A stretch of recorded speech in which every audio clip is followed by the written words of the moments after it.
And we're live. Bradley and Will are here with Take That You Worm, Arc 28. Take it. Take it? Take it. Almost done here. I'm gonna be real with y'all. I'm a level with you all. Arc 26, 27, God tier. Right? I think we can all agree. Those are great arcs. Yeah. What we may not all agree on is my feelings on 28 and 29. These are in my bottom 5 worm arcs. Yeah. There's there are certain moments I like in these. And I still like the arcs overall, but I think it's sandwiched by 27 and 30, which are like just some of the tensest action in the entire story. And even taking comparative stuff out of it, I feel like this is the point where Wildbow really start setting up for Ward. As I was reading this, I got such an impression of this is not the time for this, and it's setting up characters prominently that won't be important for the remainder of Worm very much, and they're purely set up for Ward. Yeah, I know I think maybe one of the only characters in the story that I don't care a lot about is Teacher. Yes, thank you. Oh God, I have no investment in the teacher storyline, and it's actually pretty prominent. It's a really sad thing in a story. Like it could be a show, a book, a game, whatever. When it's very clear that whoever wrote it wants you to care more about a particular character than you do. Yeah. Because I think Teacher is being set up as a really big threat. Yeah, for sure. But I was like, we already have a really big threat to worry about. Right, it's a timing thing, you know. It's like the world is ending, and I get it, right? There's all these petty squabbles near the end of the world because we're not working together yet. Because there's still divisions between us. Cool. You didn't have to spend so much time on it in these 2 arcs. Yeah. And I'll get to specifics as we kind of go through it, but it really took me out of it, and I was like, I can't believe we're doing this now after I was so excited at the end of 27. Yeah, I think for Teacher, like you said, it is important that Taylor sees these like petty end of the world squabbles happening, because it kind of puts her in the mindset she needs to be for later. But I think Teacher's role in 28 and 29 should have stayed as these like petty grabs for power, and setting him up as a big threat could have waited till the epilogue. And a slight spoiler alert, there's a teacher section in 30 and in Tenorol, so it's like, eat all this teacher, and it's just not doing it for me, fam. Also, a lot of Glastic Wenway, and you know, I'm not a big fan of Exposition Queen. But let's get to the cool stuff here. My first note here is I really don't care for the teacher sub story. Moving on, Dragon Secret comes through, which has been built up for so long. I'm surprised Taylor never figured it out. She always came so close, but I loved having that knowledge that she wasn't quite there this whole time. Yeah, and like this was like a really this is, I guess, heartbreaking. I don't know how to describe this emotion for me, where Taylor had been working really closely with Defiant and Dragon for about 2 years, and were kind of like pseudo parents for her. I call them mom and dad, yeah, when it comes to Taylor. Yeah, and like even before that, even back when Taylor was still in Brockman Bay and had to fight Dragon, they were still able to kind of respect each other to some degree. Yeah. And then we get this moment where we find out that like one of the only heroes who would kind of give Taylor the benefit of the doubt and respect her, that Taylor was able to identify with, was not human. Fantastic. 10 out of 10 realization there. That's great. A big part of this arc is getting the prison crew integrated into the team. So you got Shadowstalker and Lung back in the fold. Not much to say there quite yet. And another big portion of this arc is fighting Endbringers and kind of figuring out about the Endbringers' origins that's somehow being created from Eidolon, which we will talk about in 29 allegedly. Um, that's another thing that I was like, oh man, I like. Oh, suddenly also all the Endbringers are attacking, and I don't know if it makes total sense to put on the pressure on the world that the Endbringers are also active now, and we got to do something about them. But it was just suffocating with the Scion threat looming, right? Because at this moment, Scion is off exploding other planets because it's a good way to slow down and extend that plot armor to the other universes. Um, but yeah, it just rubbed me the wrong way a little bit. But cool stuff does come from it, such as them bullying the Simurgh. Yeah, That was neat. the the two there's two main aspects to 28. There's like them catching the Endbringers like Pokemon, and there's kind of rallying the troops. Yeah, And of these two elements, I care a lot more for like rallying the troops than the Endbringer half, me because too. I concur.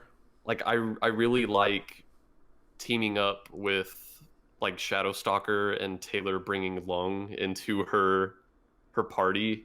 Yeah, um, and then I don't know, I like the moments with all of our small scale characters kind of like reeling from the damage of 27 and preparing to do another assault.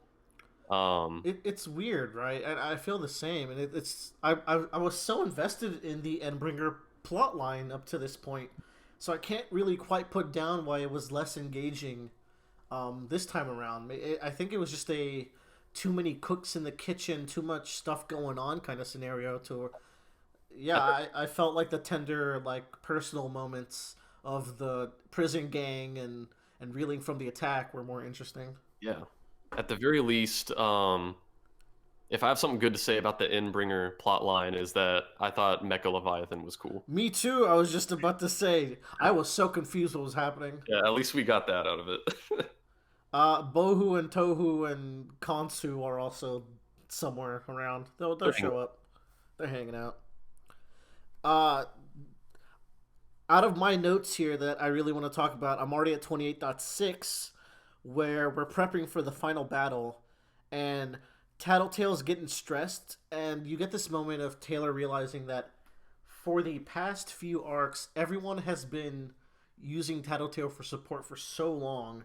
There's been so many hopes on her shoulders this whole time, and yeah, as much shit as I give Tattletale, she has been so clutch recently, and now she's caught an Endbringer like a Pokemon. Where there's that really good fan art of a very attractive Simurgh following Lisa around. Oh man, I just remembered that. That's woo. My Eldritch Abomination can't be this cute. There's no way. But yeah, like, good job, Tattles. You've been doing great. You deserve some rest and some tender moments with Taylor. You know, before the troubles. There's also a series of goodbyes in 28.6, including Charlotte, Glenn, the lawyer, or is that no? That's Kaye, right? The lawyer. Yeah.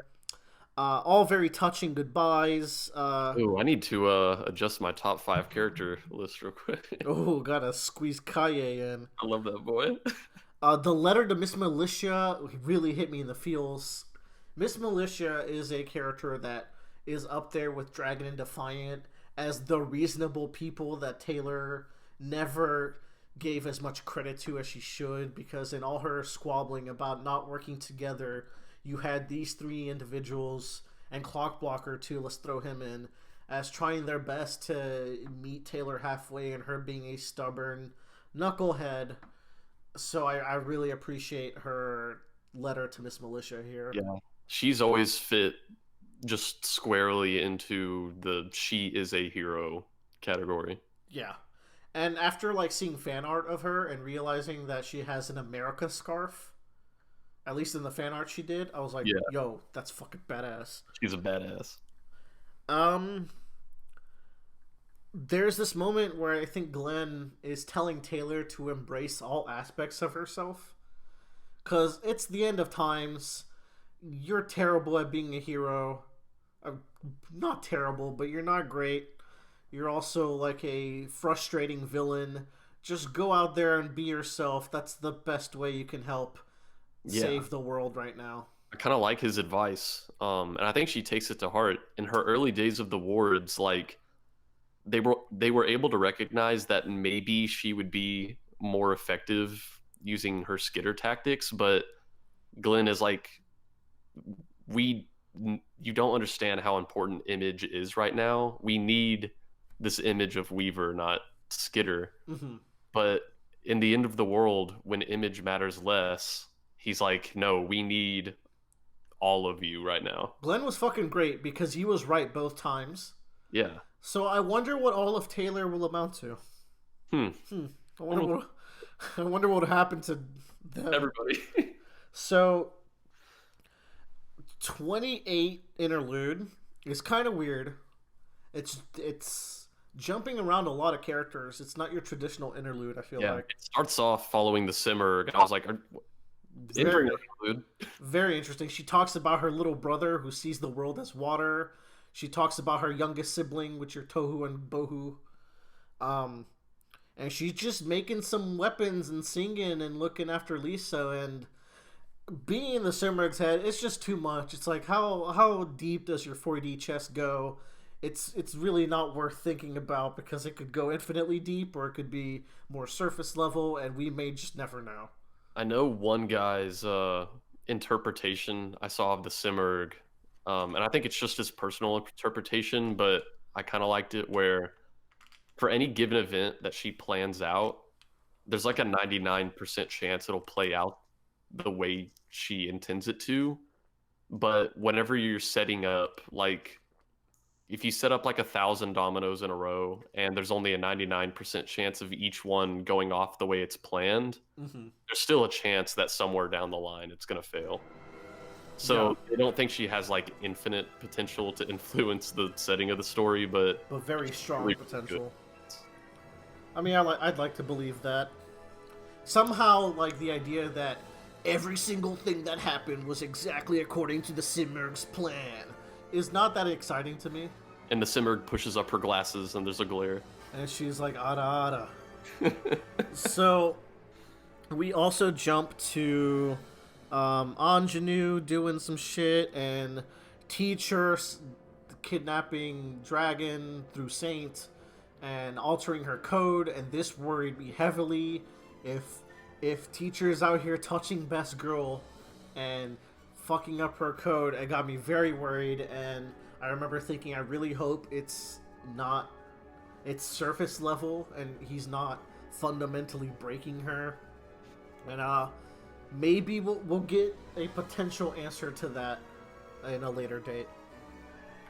But Bradley, is there anything else you'd like to say about 28? Because I've said my parts. I think I'm good. I think we kind of hit on the stuff we wanted to, and I don't know. We got to talk about 29 too. So Let's do it. Right into 29. Cockroaches, right? Or was this one? One of them was cockroaches. Also, speaking of cockroaches, there was a fun interaction with Taylor and Shadowstalker where she's like, humans are more like cockroaches, where they something they can't kill, and Taylor's like, oh, cockroaches can't kill. yeah, You're not good at being funny, Hebert.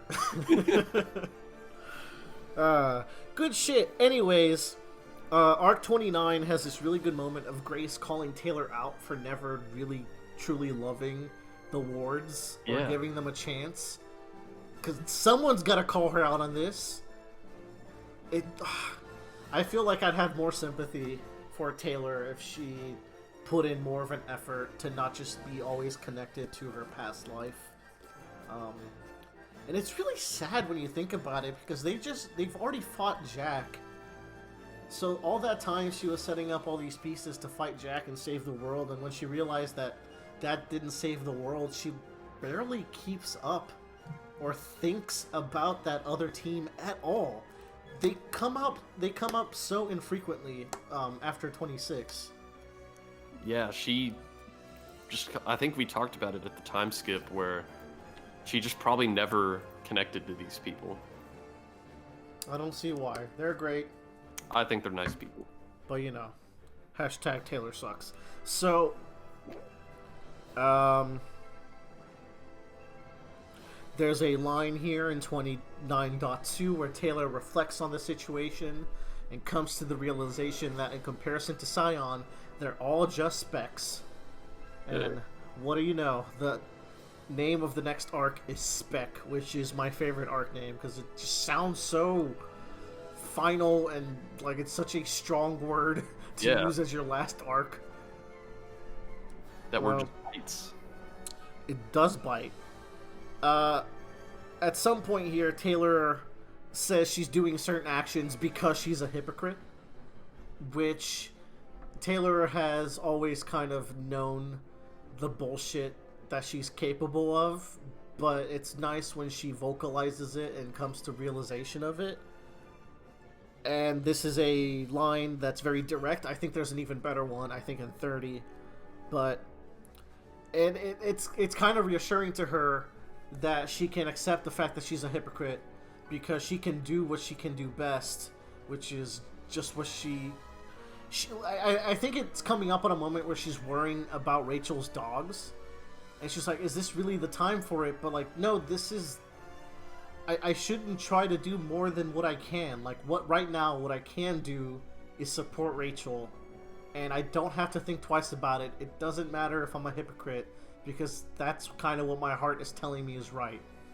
Which I think rolls pretty smoothly into character developments in the later arcs. Yeah.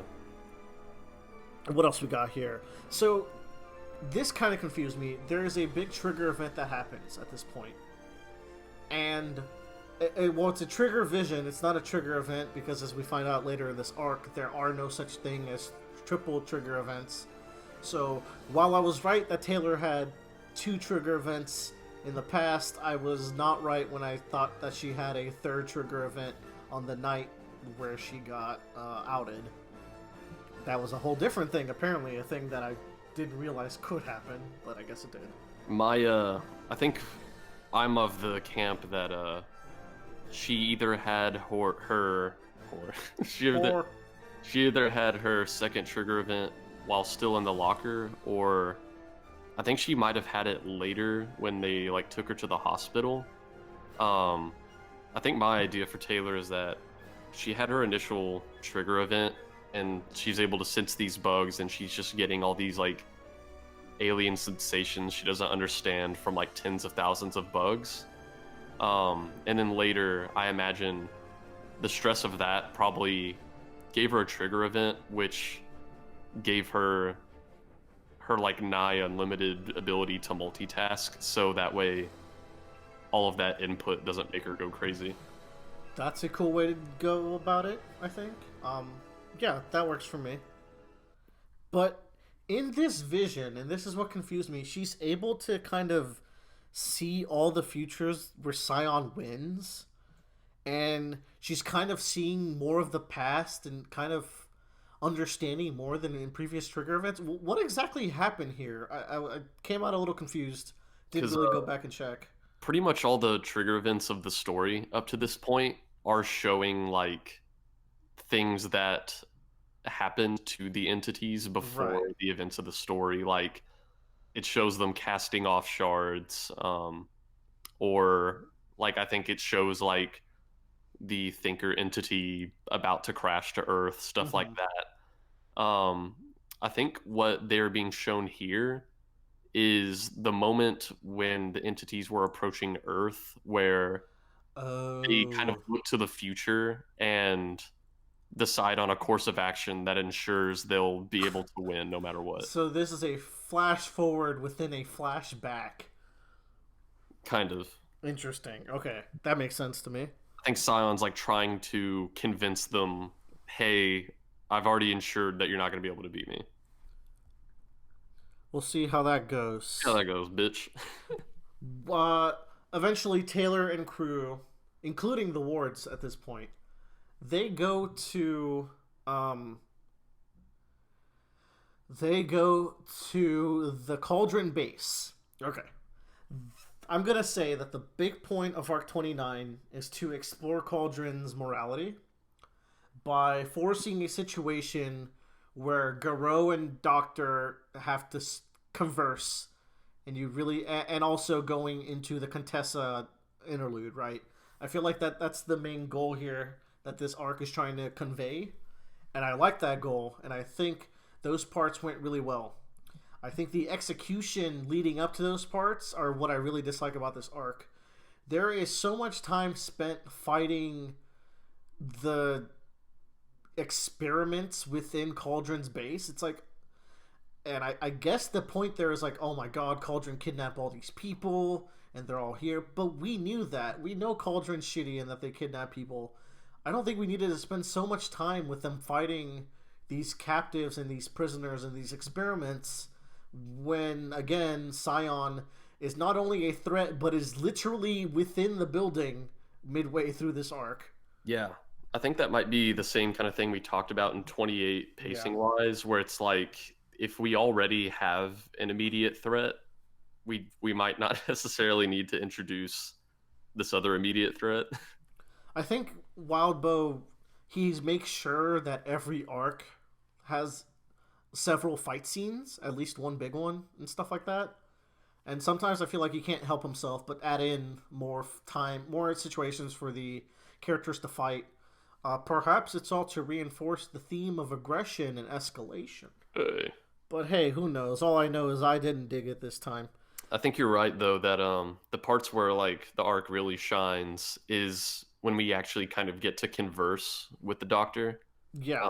Taylor gets to talk to her some, but man, like when Sveta gets to talk to the Doctor, because this tentacle girl's life was just totally stolen from her by this woman, and she's like, and the Doctor's like, I'm like, what do you want me to do? She's like, what can I do to make it up to you? And she's like, if you can tell me my name. And she couldn't do it. And she can't do it because she's done this to thousands of people, and she just loses no sleep over it. Yeah, that chapter of them talking is what puts this arc slightly above 28 for me. That was really well done. There's also a bunch of good little lines, like Cuff asking if they're here to rescue the people, and then she has to look at Taylor and see her reaction. It's like, are we here to rescue people? And then also, you get this beat of Imp saying that Regent was mad that Skitter's being nice, and so maybe I will too. So Regent had this idea that he was frustrated at how Taylor couldn't hold a grudge, and then he started to maybe start emulating her and try to be more like her. You know what? That was maybe is a good time to bring up that Regent funeral scene that we forgot to talk about in arc 26, or was it 25? Probably, I don't know, was it 24, 25? For like the past several arc discussions, we keep remembering that. I guess it was 26, the beginning of 26. I don't know. Ever since Taylor got to go back to Brockton Bay to like see Regent's memorial, we keep forgetting how badly we wanted to talk about it. I don't even remember everything I wanted to say about it. I just thought it was such a good scene. Maybe you can lead here. I know that it's just one of the most powerful moments of self-reflection in the story for me, for Taylor, where, and she doesn't even have the moment of self-reflection until like the very end of what she's saying, because when talking to the memorial, she's berating Regent, saying like, okay, like you did a heroic sacrifice, that was a good thing, but it doesn't change all these horrible things that you've done to people, you know, controlling them, murdering them. It's like doing a few good things or even ending up as a good person doesn't change the bad things you did necessarily.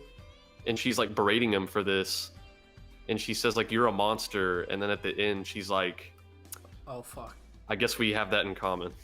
That, yeah, it was so good. And you know, as you were mentioning that, and as we just brought up this point where Regent kind of got, Regent was more influenced by Taylor than he ever let Taylor know, so she has to find out through Imp, right? And I think out of every relationship in this story, weirdly enough, I think one of the most impactful ones, if not the most impactful and interesting one, is Taylor and Regent, because in my mind they have complete opposite character arcs. And what you just said right now is such a good, this idea of ending up on one good deed doesn't fix your life. I mean, we'll talk about it, I think, later.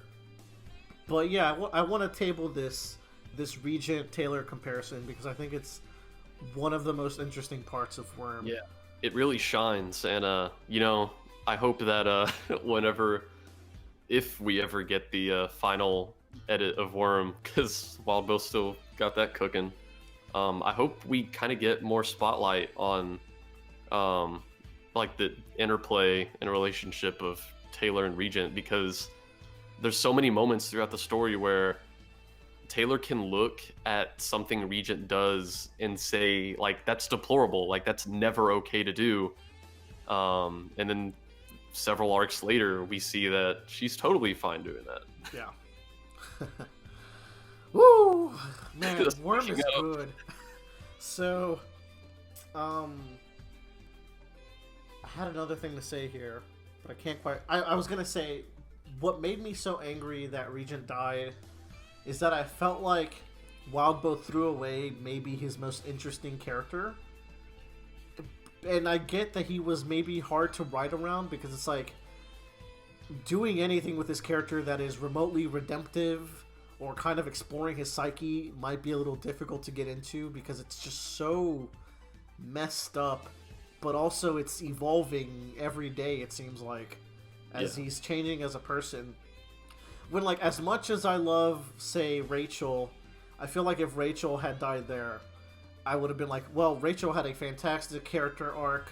I feel like Wildbow really explored her to where her relationship with Taylor at the end had really shown how much she'd grown, or Gru had nowhere to go at that point. Even, like, of course he wouldn't kill Tattletale because she's too important, but, like, those are examples of characters that would have hurt even more, but also characters that had less room to grow. Yeah, I think that's a good point, because, like, even though we do get a little bit more development on Rachel, I think at that point, like, the core of her arc had kind of finished. And motherfucker, that would have hurt me a lot more. Yeah. I love Rachel. Rachel is my second favorite Undersider. I think Regent's my favorite at the end of the day. Boy.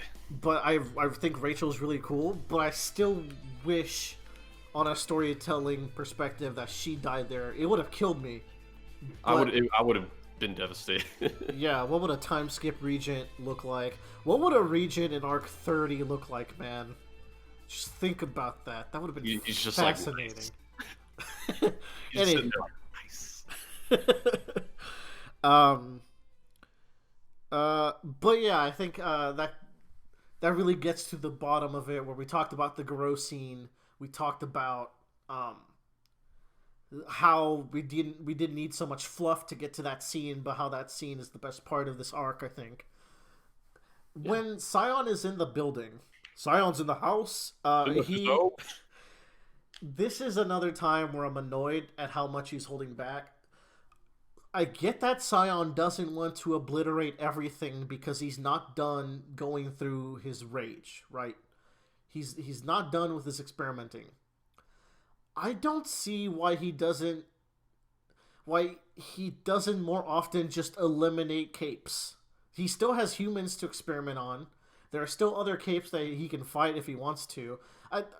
It doesn't seem like he cares too much about, like, having a fair fight or challenging himself in an Eidolon way. He just kind of lets groups of capes kind of live. He could have easily killed everyone here, and it would have only been 5 capes that he kills. So it's like, it's really convenient that he goes horror movie villain in these scenes, where he just slowly walks towards them, even though he's in huge amounts of rage because he's seeing the deceased corpse. Or, like, it was really hard to comprehend the visuals here, but apparently, like, there's, like, a fleshy thinker entity body being formed here, and he, like, puts it out of its misery. Yeah, I want someone to go in Microsoft Paint and sketch us the garden of the thinker entity here. Yeah, because it sounded wild, and I'm glad that you picked paint. Yeah, not Photoshop. Because that is the quality that the Roundabout cast deserves. But yeah, that kind of annoyed me, but it was tense either way. They dropped a building on him, which is cool. Scion's a horror movie villain. Scion kills the corpse. There's a moment in 29.9 where Taylor concludes that she's strongest and most helpful when she's the most scared. Kind of relates to what we were saying last arc. It kind of relates to what Gru was saying about her all along. That these high tension situations is where she thrives. And you know what? With 26, how she spent the last 2 years of her life building up to a high stress situation the whole time. It was the whole thing keeping her going. Yeah. I can safely say Gru was unfortunately super right. And I really like this one particular line she says in 29.9 before she resolves to let Panacea jailbreak her power. Like, we were just talking about her talk with the Regent Memorial, where she specifically says, like, you were a monster, but maybe we had that in common. And she uses the word monster in this chapter again, where she right before she decides to go through with this, she's like, you know what? Maybe I am a monster. And I have that quote. She's like, I'm a bit of a monster, and I can't put the blame on my passenger. So we haven't talked about it. About my overarching theory that I didn't believe that the passengers impacted people to do more violent things, rather that they chose people, and by having powers, human nature were making people be more violent. But I feel like too much has disproved that, unfortunately. But you know what? I'd like to do some more exploration into that into the future. But either way, this line kind of helped at least support my idea, where it's like a hint where it's like, all these monstrous things I did, I've been blaming them on my passenger, but really they were me all along. I don't know. My theory could have legs, but Echidna, though. Yeah, this entire arc, like, I really think specifically for Taylor, it is more that she is this kind of person rather than her passenger influencing her. Yeah, and the passenger ends up being a coping mechanism, another compartment for her. Because a big part of this arc, you know, they do this entire infiltration into the Cauldron base, and a lot of it is under the guise like, oh, you know, we need to find a way to maybe hurt or kill Scion. Well, I think that is partially Taylor's mission, like, oh, I want to find a way to hurt or kill Scion. I think her real objective in doing this, more specifically, is she wants to get more powerful. Because when they finally find the doctor, those are the questions Taylor's asking. Like, is it possible for me to take one of those? Can I have a third trigger event? That's a good point. And you know what? It's kind of hidden because Scion's putting the pressure on them. So it's kind of left ambiguous there, where is it a last-ditch effort, or is this kind of her way to do what she wanted to do all along when she got here? Interesting. I never thought of that. Let's talk about the interlude real quick. It's a Contessa interlude. Yeah, and at the beginning we kind of get to see the thinker entity's perspective. Right. The main takeaway here is that when she's doing the shard exchange, she says she obtains imagination. That's very interesting. Cool. I even asked, it's like, oh, is she capable of imagination? Because Scion is not able to. Some good it did her, because as she's imagining, I was so incredibly confused in this next part, where she's having a flash forward of like the optimal route where she and Scion are working together with other heroes, and they're getting to this big conflict hundreds of years from now. And yeah, she is able to be like, she's able to look at a world and be like, okay, let's say we choose this one. What does it look like? And she's able to use a shard to be like, okay, you know, 70 years from now, you know, there's these warring factions, and this cape is conspiring with this cape. And it kind of shows like how borderline necessary the the Thinker's role is and them being successful because she can plan everything out. Yeah. And in a split second, that optimal future is taken away from her as she crashes into Earth. That's what you said? Basically, she. My confusion. There's a confusion I have with that. With the idea of an entity crashing onto a planet.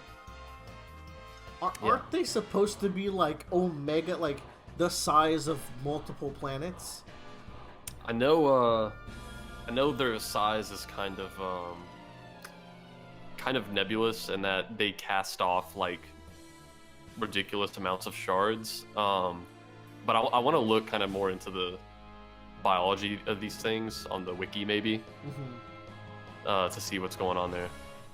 We won't worry about it then for a discussion. Maybe you guys can leave in the comments, or we can look at it later. Did she crash on a different Earth? Is Contessa? I was unclear. Is Contessa's from like a? She's not from LF or Bet, is she? Yeah, she's from a totally different Earth. Interesting. Okay.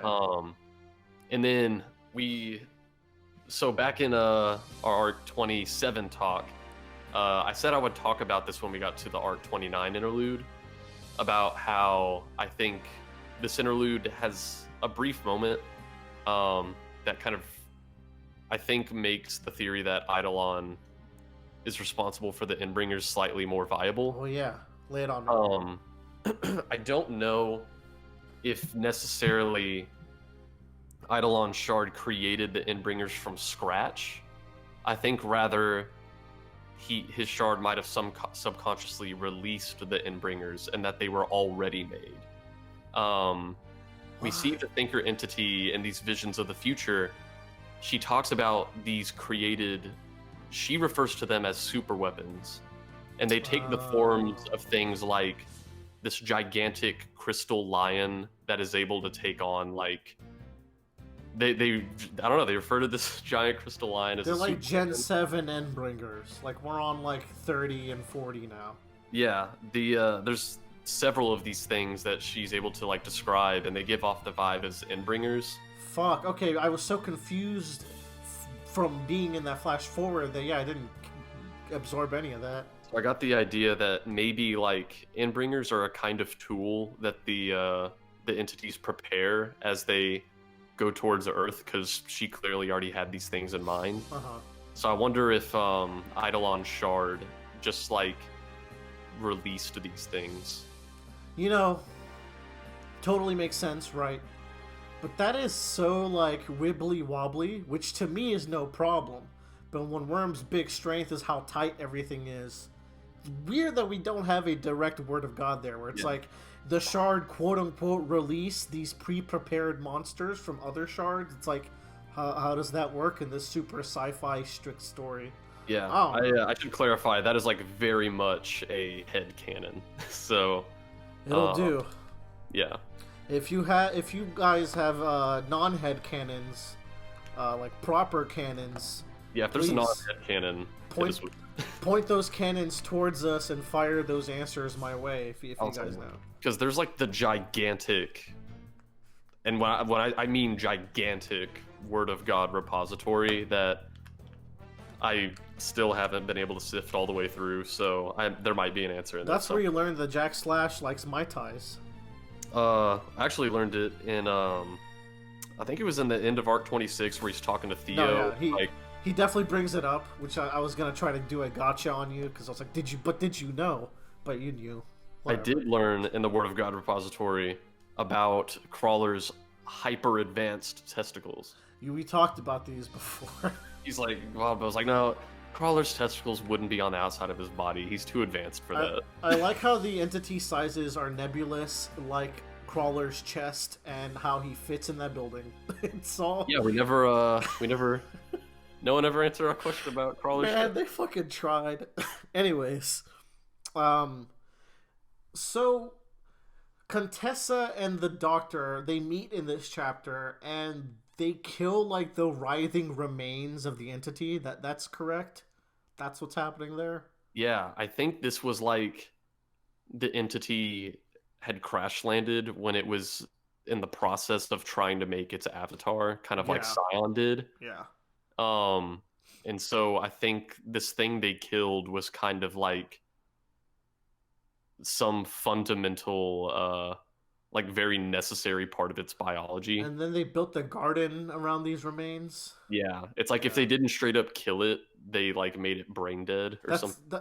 that's the vibe I got because Scion was kind of like I got the impression that he was putting it out of its misery. Oh, I got burps. Yeah, I think I see it more as like, yeah, it's like brain dead at this point. That's why they said we saved the world once. Hey. Um, it's really cool being in Fortuna's head. It's just cool seeing how she operates. Not much to say except this chapter goes on with the Garou thing where by the end of the chapter I walked away with a feeling where it's like I can see how long they've been putting this plan together and I can see why because they saw the monstrosity that was the Thinker and they were just like we need to prepare for that counterpart Yeah. and we will do anything that it takes. And I know one thing in this interlude, like we kind of get to see the early days of Cauldron where they first start experimenting on people and they like kind of actually care who the people are, like knowing their names and who they are as a person. Yeah. And as it goes on, they kind of lose that. It's a really good way of showing the apathy that they acquire.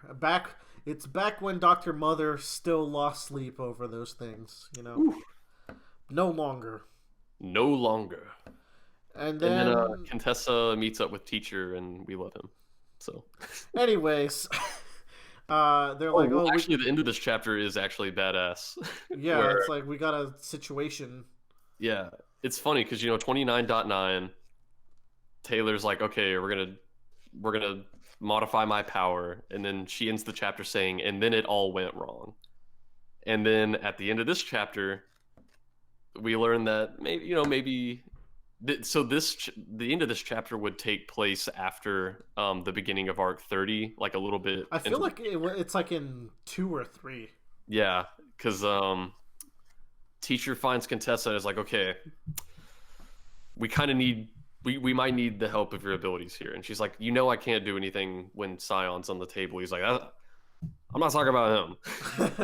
Yeah. I'm talking about a little girl you might be familiar with. And she's like, Weaver? Oh, so this is even after she attacks the camp? Maybe. So it would be in 4 or 5 then that this happens, because I believe And, that's 3. At this particular moment, What like, are we? Oh, we're talking about spoilers. Wait, hold up. oh yeah. Anyways, we're done with 29. Hey. Well, we'll talk about 30 in the next installment of Take That You Worm. I almost said the other better show. Ugh. Yeah, you're right. Goodbye, everyone.